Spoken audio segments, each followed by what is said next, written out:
The crystal cities of Kalari Prime burned bright against the dark sky. Admiral Kim Tae-ho watched the emergency broadcast from his command chair aboard the Iron Lotus. The proud Kalari, who had once called humans savage beasts, now begged for help with tears in their large silver eyes. "Our fleets are destroyed," the Kalari commander spoke through static. "The Devourers consume everything. They eat our ships, our planets, our people. We are sorry for our past words. Please, humans of Earth, if you can hear this message, help us." Kim Tae-ho turned off the screen. Around him, the bridge crew stayed quiet. They all knew what the Kalari had said about humans 5 years ago when Earth asked to join the Galactic Council. The words still hurt. Too violent, too dangerous. Not ready for civilized space. The humans had been forced to stay in their own small corner of space while other species enjoyed the benefits of galactic trade and knowledge. Earth's official fleet followed strict council rules about weapons and tactics, but Kim Tae-ho commanded something different, something the galaxy pretended did not exist. "Sir," Captain Park Soo-jin said from her station, "should we respond?" Kim Tae-ho looked out at the 12 ships floating in space around them. These were not the clean white vessels of Earth's official navy. These ships were dark gray and black, built for war, not for show. The Phantom Fleet, they called it. Ships that did not appear on any official records. Crews made up of soldiers who were too violent, too dangerous, or too willing to break rules for the regular military. "Call a meeting," Kim Tae-ho said. "All ship captains, 1 hour." The meeting room filled with tough faces. These were people who had fought in Earth's worst conflicts, men and women who understood that sometimes winning meant doing things that others would call wrong. Kim Tae-ho had chosen each of them carefully. Captain Park Soo-jin sat to his right. She had been a street fighter before joining the military. Her small size fooled enemies until they faced her in battle. Commander Lee Dong-woo sat across from her, half his body replaced with metal and electronics after a bombing that should have killed him. Dr. Han Sora reviewed data on her tablet, her brilliant mind always working on some new problem. "You all saw the message," Kim Tae-ho began. "The same species that called us animals now wants our help." "Let them burn," said Captain Yoon from the Steel Wolf. They made their choice. "The Devourers won't stop with the Kalari," Dr. Han Sora said without looking up from her tablet. "If they're as dangerous as the reports say, they'll keep moving. Eventually, they'll reach human space." Ambassador Choi Min-ho, the only civilian in the room, spoke quietly. "The council sent me official papers this morning. They're offering Earth full membership if we help the Kalari." The room erupted in angry voices. "Now they want us. After calling us savages. Too little, too late." Kim Tae-ho raised his hand for silence. "The council's offer doesn't matter. What matters is that somewhere out there people are dying, and we might be the only ones who can stop it." "Why us?" asked Lieutenant Yoon Hae-jin, the youngest captain in the fleet. "The council has hundreds of species, thousands of ships." Dr. Han Sora finally looked up. "Because their ships and tactics follow council rules. Clean, honorable warfare. No nuclear weapons, no kinetic bombardment, no targeting civilian areas. The reports say the Devourers have adapted to counter every council military strategy. But they've never faced us," Commander Lee Dong-woo said, his metal fingers tapping the table. "They don't know about human warfare." Kim Tae-ho stood and walked to the large window. Beyond it, space stretched endless and dark. "The council thinks our methods are barbaric. They banned most of our weapons because they're too destructive. They don't understand that sometimes to save lives you have to be willing to take them." He turned back to face the group. "I'm not asking you to vote. This is my decision as fleet commander, but I want you to understand what we're choosing. If we go to Kalari space, we'll be fighting an enemy that has destroyed civilizations. We'll be using weapons and tactics that the galaxy calls evil. Some of us won't come home." Captain Park Soo-jin was the first to speak. "I didn't join this fleet to play politics. I joined to fight. If there's a war that needs our kind of fighting, then we fight." One by one, the others agreed. Even Captain Yoon, who had wanted to let the Kalari burn, finally nodded. "If we don't stop these Devourers now, we'll have to fight them later anyway." Better to fight them far from Earth. Then it's decided, Kim Tae-ho said. We leave in 6 hours. Dr. Han, I want everything you can find about these devourers. Commander Lee, prepare your special operations teams. Captain Park, plot a course to the fastest hyperspace route to Kalari space. As the meeting broke up, Ambassador Choi approached Kim Tae-ho. The council will expect reports, updates on our progress. Kim Tae-ho smiled coldly. Then tell them this. Earth's most lethal fleet answered their call. Tell them we're bringing the kind of help they said they never wanted. Tell them they're about to see why the galaxy feared human violence. Later, alone in his quarters, Kim Tae-ho looked at an old photograph. It showed him as a young soldier during the Mars Rebellion, standing with his unit after a particularly brutal battle. They had won that day by doing things that broke every rule of civilized warfare. Things that had saved thousands of lives by ending the conflict quickly. The galaxy called such methods savage. Kim Tae-ho called them necessary. He activated his personal communicator and sent a message to Earth Command. Phantom Fleet deploying to assist Kalari defense. We'll maintain communication blackout during operations. If you don't hear from us in 30 days, assume we died doing what needed to be done. The response came back quickly. Understood. Good hunting, Admiral. Kim Tae-ho put on his uniform jacket and walked back to the bridge. The Phantom Fleet was already moving. 12 dark ships sliding through space toward a war that would test everything humanity had learned about violence. In the distance, stars burned with the same light as the crystal cities of Kalari Prime. Soon, Kim Tae-ho thought, the galaxy would remember why humans were called the most dangerous species in known space. Soon, they would remember why that might not be such a bad thing. The hyperspace jump to Kalari territory took 3 days. During that time, Captain Park Soo-jin ran her crew through combat drills that would have shocked any council observer. The Iron Lotus was built for a kind of warfare that civilized species had banned centuries ago. Remember, Park Soo-jin told her weapons officer, we're not fighting by council rules anymore. If something moves and it's not us, you kill it. No warnings, no chances to surrender. The Devourers don't negotiate. Lieutenant Yoon Hae-jin practiced in the fighter bay with his experimental craft. The shadow knife looked nothing like the sleek fighters used by council forces. It was angular, brutal, and painted flat black. Instead of energy weapons, it carried missiles with nuclear warheads and a cannon that fired solid metal rods at incredible speed. The galaxy banned kinetic weapons after the Vegan War, Yoon Hae-jin explained to his squadron. They said they were too destructive, too unpredictable. That's exactly why we kept building them. Commander Lee Dong-woo worked with his special operations teams in the ship's training rooms. His soldiers practiced tactics that council forces would never use. Fighting in civilian areas, using enemy civilians as cover, destroying infrastructure to deny resources to the enemy. The council fights clean wars, Lee Dong-woo said as his team practiced urban combat. They try to minimize damage. We fight to win. Sometimes that means doing things that look evil to people who have never faced real evil. Dr. Han So-ra spent her time studying every piece of data about the Devourers. What she found worried her. These creatures seemed to learn from every battle. They adapted their defenses to counter whatever weapons hit them. They changed their tactics to match their enemies. It's like they were designed to fight council forces, she told Kim Tae-ho during one of their daily briefings. Every weapon the council uses, every tactic they employ, the Devourers have a counter for it. What about our weapons? Kim Tae-ho asked. That's the interesting part, Dr. Han So-ra said, pulling up holographic displays. There's no evidence the Devourers have ever faced nuclear weapons, or kinetic bombardment, or biological warfare. The council banned all of these as inhumane. Kim Tae-ho smiled grimly.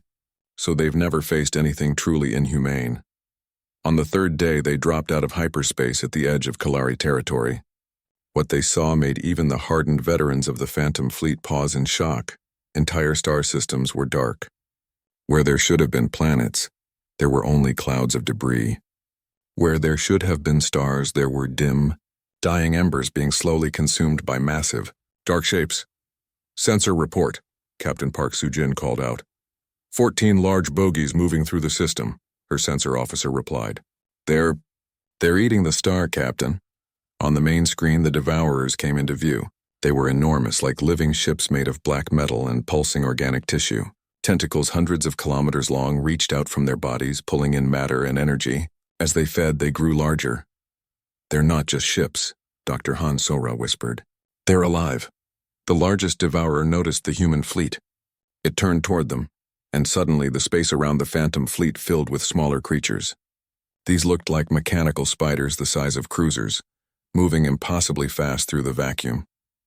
"Battle stations," Kim Tae-ho ordered. "Let's see how they handle a real fight." The first wave of spider ships hit the human fleet like a living avalanche.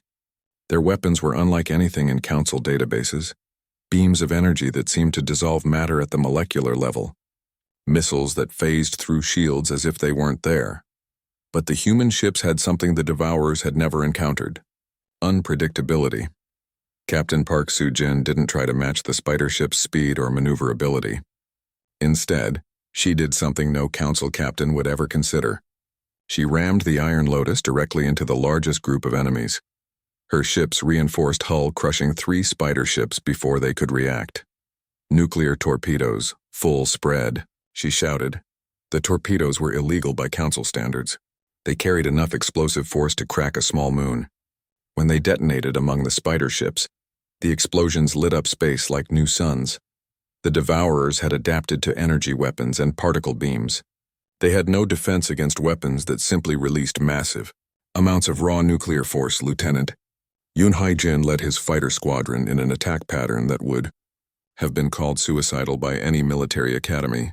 His fighters dove straight toward the enemy, using their own ships as shields while firing kinetic rounds that punched through Devourer armor like it was paper.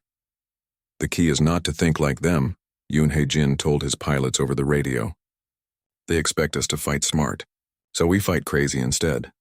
One of his pilots, Lee Min-soo, took this advice to heart. When his fighter was damaged and losing power, he aimed it directly at a spider ship and ejected at the last second. His fighter, moving at combat speed, hit the enemy vessel like a guided missile and destroyed it completely. Commander Lee Dong-woo watched the battle from the Iron Lotus and prepared his boarding teams. When a damaged spider ship drifted close to the human fleet, he led a squad across empty space to board it. What they found inside shocked them. The ship wasn't really a ship at all. It was a living creature with technology grafted onto its body. The crew were not individuals but parts of a single, massive intelligence. "It's a hive mind," Lee Dong-woo reported back. "These things don't think like separate beings. They're all connected." This gave Dr. Han Sora an idea. If the Devourers were connected, then disrupting that connection might paralyze them. She began working on a virus that could infect their biological components. The battle raged for 6 hours. The human fleet used every dirty trick they knew. They detonated nuclear mines hidden in debris fields. They fired missiles programmed to look like space junk until the last second. They used their own damaged ships as decoys while the real attack came from unexpected angles. By the end, half the spider ships were destroyed and the rest were retreating. The Devourers had learned something new. Humans didn't fight like the Council species they had studied. Humans fought to win, regardless of the cost or the methods required. Kim Tae-ho watched the enemy withdraw and opened a channel to the fleet. "Good work, everyone. But this was just a scouting force. The real battle is still ahead." As if responding to his words, the long-range sensors detected something massive moving toward them from the inner system. It was a devourer unlike the others, larger, older, and radiating a malevolent intelligence that made the bridge crew shiver. "Sir," Captain Park Soo-jin said quietly, "I'm reading weapon signatures I've never seen before." "This one is different," Kim Tae-ho nodded. The Devourers were learning from this battle. They were adapting. But so were the humans. And humans had spent their entire history learning to adapt faster than their enemies. "Set course for the inner system," he ordered. "Let's show them what real monsters look like." The ancient Devourer mothership was the size of a small moon. Its surface crawled with organic machinery that pulsed like a living heart. Thousands of spider ships swarmed around it like antibodies protecting a diseased organism. Lieutenant Yoon Hae-jin stared at the massive enemy through his fighter's canopy. His squadron had been ordered to make the first attack run, and looking at the size of their target, he wondered if they would survive long enough to fire a single shot. "All fighters, this is Shadow Leader," he spoke into his radio. "Remember what we learned in training. The enemy expects us to be smart, so we're going to be stupid instead. His wingman, Park Jun-ho, laughed nervously. How stupid are we talking, sir? Stupid enough to fly straight into that thing's mouth and detonate our reactors inside it, Yoon Hae-jin replied. The silence on the radio told him his pilots understood. This wasn't going to be a normal fighter mission. This was going to be a suicide run disguised as an attack. Sir, came another voice, Kim Min-jae from Shadow 3. My wife just had a baby. I'd like to see him grow up. Then make sure this works the first time, Yoon Hae-jin said. Because if we fail, that baby won't have a galaxy to grow up in. The fighters launched from the Iron Lotus at maximum speed. Behind them, the human fleet began its own attack. Captain Park Soo-jin had loaded every torpedo tube with nuclear warheads. The Iron Lotus looked like a porcupine made of missiles. On the surface of Kalari Prime, Commander Lee Dong-woo led his ground teams through the ruins of what had once been beautiful crystal cities. The few surviving Kalari watched in amazement as human soldiers taught them how to fight dirty. Your people fight like dancers, Lee Dong-woo told the Kalari commander Veltar. Pretty to watch, but not very effective against an enemy that wants to eat you. Veltar's silver eyes flashed with anger. We have honor codes, rules of engagement. We don't simply murder our enemies. Your honor codes are why your people are dying, Lee Dong-woo replied bluntly. He handed the alien a human grenade. This is a fragmentation device. You pull this pin, count to 3, and throw it at the enemy. It doesn't care about honor. It just kills. The Kalari stared at the crude weapon with disgust. Their own weapons were elegant energy devices that could be set to stun or kill. This human weapon had only one setting: destruction. I cannot use this, Veltar said. It goes against everything we believe. Then your beliefs will get you eaten, Lee Dong-woo said. He demonstrated by throwing the grenade at a group of approaching Devourer ground troops. The explosion scattered body parts across the ruined street. The surviving Kalari civilians saw the effectiveness of the human weapon. Slowly, reluctantly, they began to accept the grenades Lee Dong-woo's team offered. Back in space, Lieutenant Yoon Hae-jin's fighters approached the mothership. The defensive spider ships moved to intercept them, but the human pilots didn't try to engage in dogfights. Instead, they flew in patterns that made no tactical sense. Shadow 4, you're supposed to be covering my left wing, called out Lee Soo-jin. I'm attacking the engine cluster instead, replied Shadow 4. Seemed like a good idea. The random, chaotic attack pattern confused the Devourer defenses. Their adaptive intelligence tried to predict human tactics, but there were no tactics to predict. Each human pilot was improvising, making decisions based on instinct rather than training.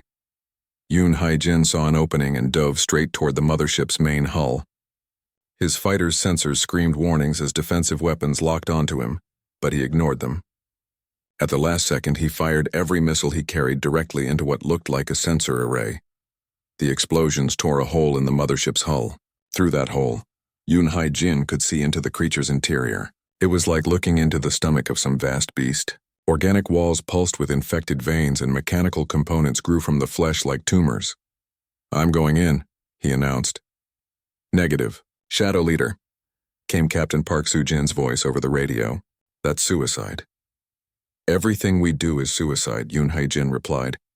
But this suicide might actually accomplish something.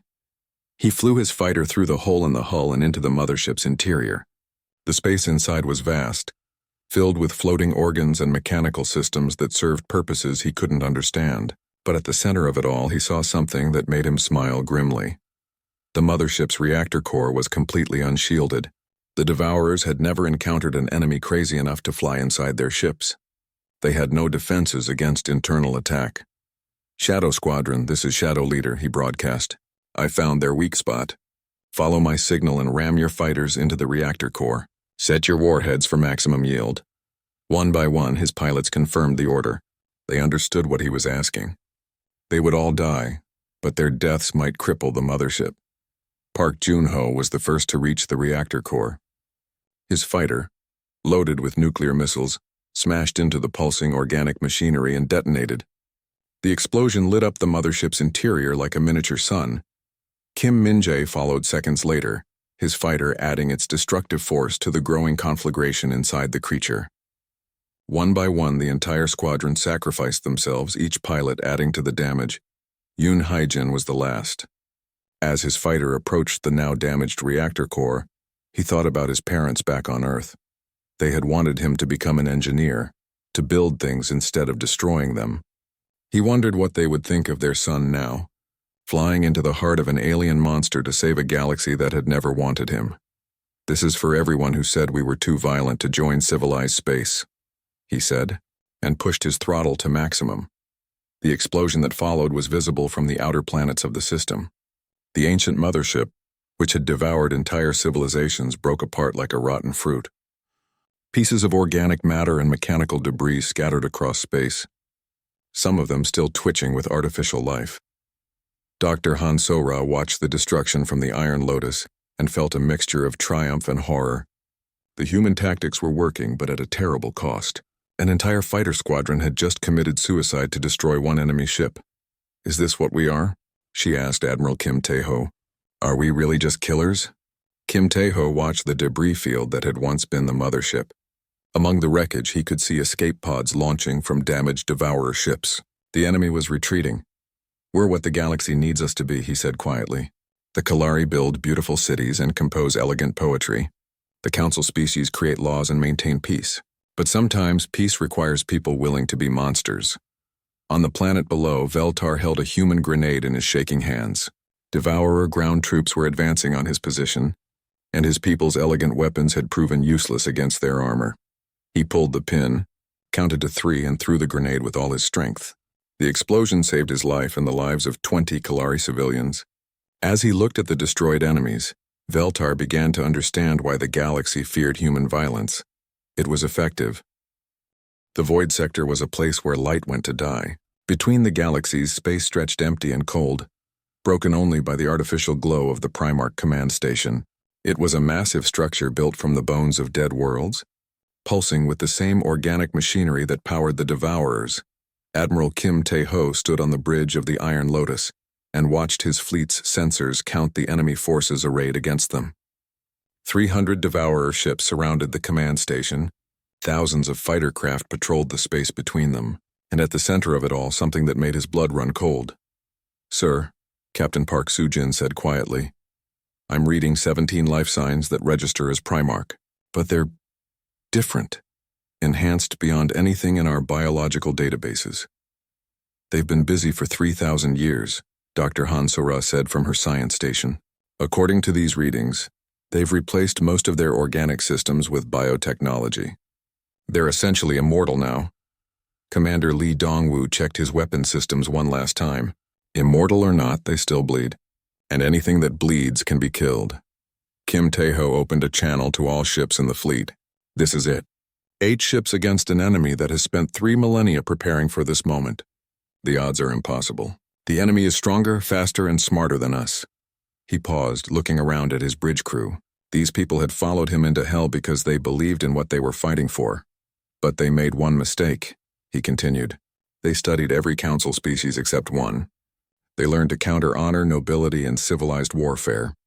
They never learned to counter pure, stubborn human cussedness." Across the fleet, crews prepared for battle. Nuclear warheads were armed. Kinetic weapons were loaded. Biological warfare systems were activated. Every weapon the galaxy had banned was ready to be used. "All ships," Kim Tae-ho ordered. "Attack pattern chaos. No coordination, no formations, no predictable tactics. Make it up as you go along." The human fleet scattered in 8 different directions, each ship attacking independently. The Devourer forces moved to intercept them, but their adaptive intelligence couldn't predict random human behavior. Captain Park Soo-jin took the Iron Lotus directly toward the command station's center, firing nuclear torpedoes in all directions. She wasn't aiming at specific targets. She was simply filling space with explosions. Captain Yoon in the Steel Wolf rammed his ship into a cluster of Devourer fighters, using his vessel as a battering ram while his crew fired kinetic weapons at point-blank range. The Shadow Hunter under Captain Lim performed a maneuver that violated every principle of space combat. She fired her main engines directly at an enemy ship, using the superheated plasma exhaust as a weapon. Commander Lee Dongwoo launched his special operations teams in boarding pods, targeting Devourer ships with the intention of fighting hand-to-hand combat inside enemy vessels. It was insane, suicidal, and completely effective. The Primarchs watched this chaotic human assault from their command station with a mixture of confusion and rage. They had studied warfare for 3,000 years, but they had never seen anything like this. These creatures fight without discipline, one Primarch said, his voice a mixture of organic sound and mechanical processing. Without honor, without any logical strategy. They are exactly what the Council said they were, another replied. Animals, savages, unfit for civilized space. But as they watched, the human tactics began to work. Devourer ships, designed to counter predictable Council warfare, found themselves unable to adapt to completely random attacks. Human nuclear weapons, fired without regard for tactical advantage, created chaos that disrupted Devourer formation patterns. The largest Primarch, ancient beyond measure and more machine than flesh, finally spoke. They must be stopped. If these humans survive, they will spread their chaos throughout the galaxy. They will corrupt everything we have worked to create. He began to transform, his body shifting and growing until he became something between a starship and a living creature. Around him, the other Primarchs underwent similar changes, becoming hybrid beings of flesh and metal and pure destructive will. Kim Tae-ho watched the transformation through his ship's sensors. Dr. Han, what am I looking at? They're becoming devourers themselves, she replied, her voice filled with horror. But enhanced versions. I'm reading power levels that are off the charts. The transformed Primarchs launched themselves from their command station like living missiles. They moved through space without ships, their bodies adapted for the vacuum, their weapons grown from their own flesh. The first Primarch reached the steel wolf and tore through its hull like it was made of paper. Captain Yoon's crew fought desperately, but their weapons barely scratched the creature's armored hide. All ships concentrate fire on the Primarchs, Kim Tae-ho ordered. Everything we have. The human fleet focused their attacks on the transformed enemies.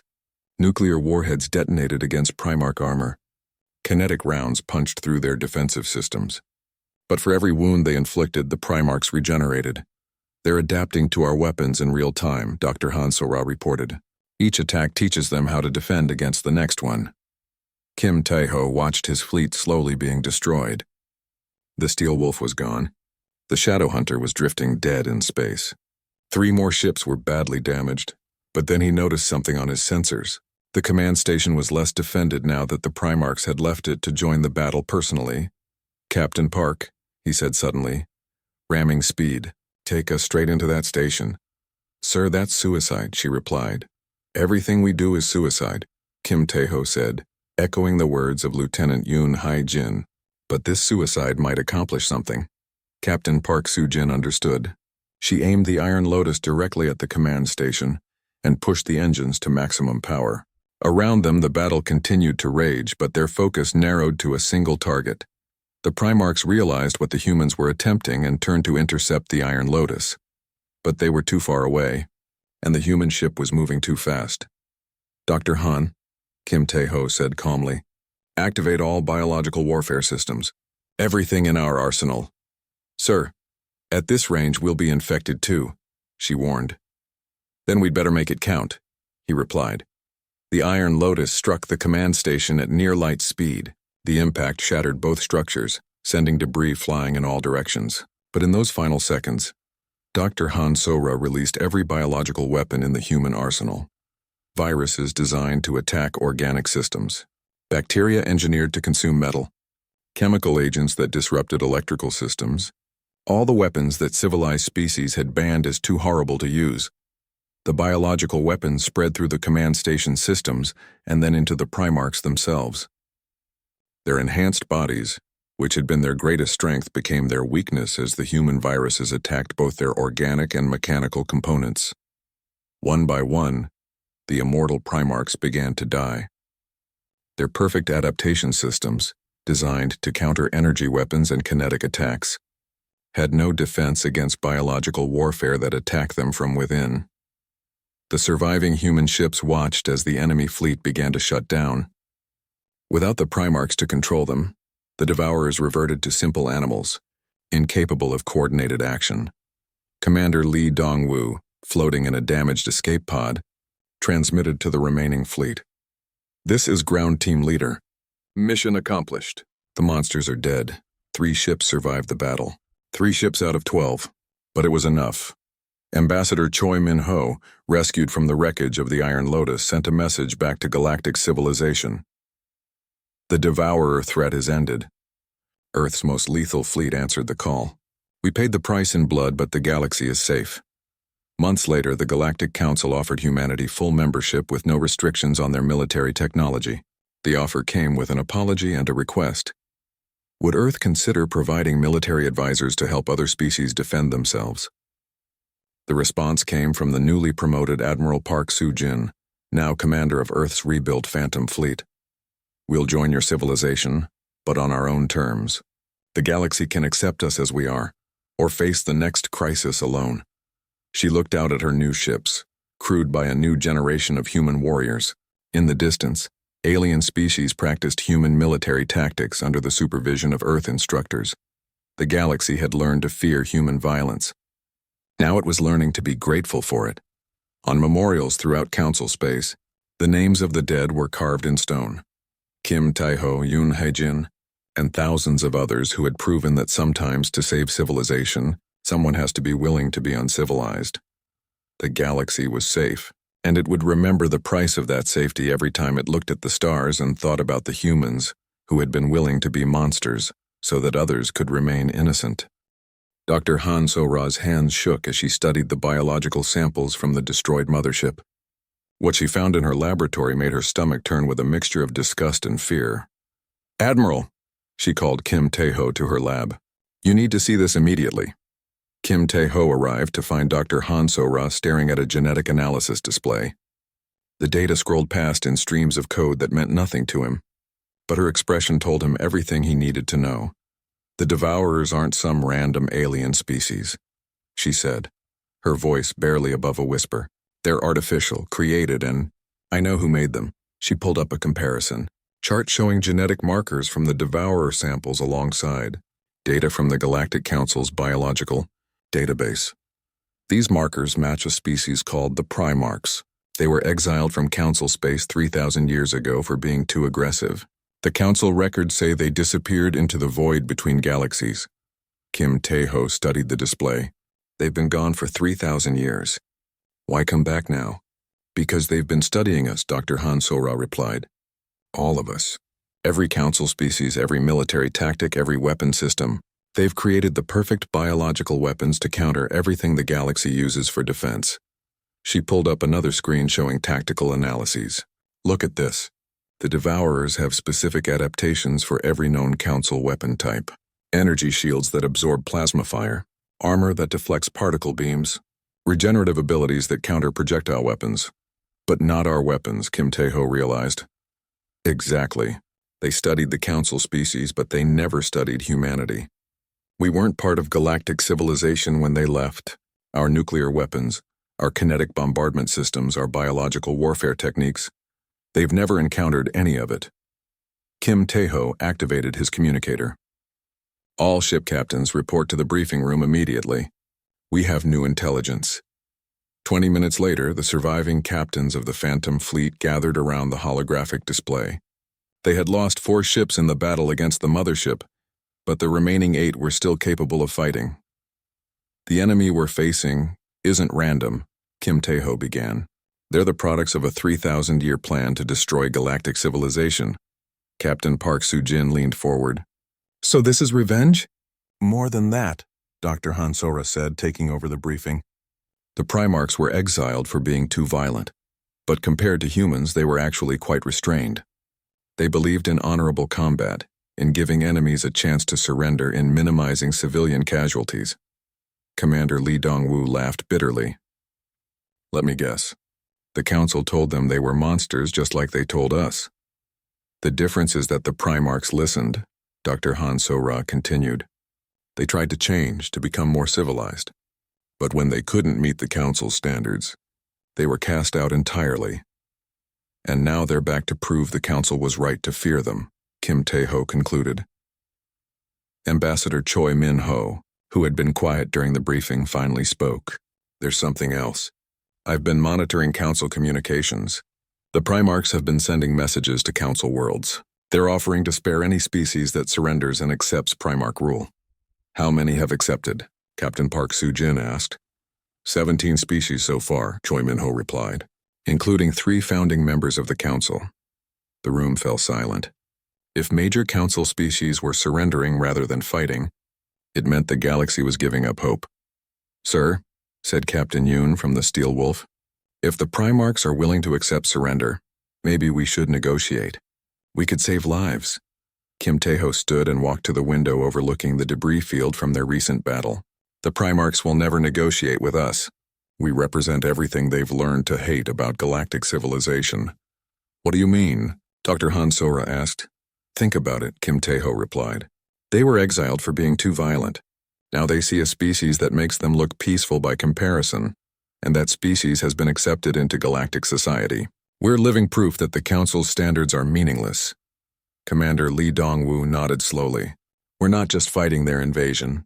We're fighting their entire worldview.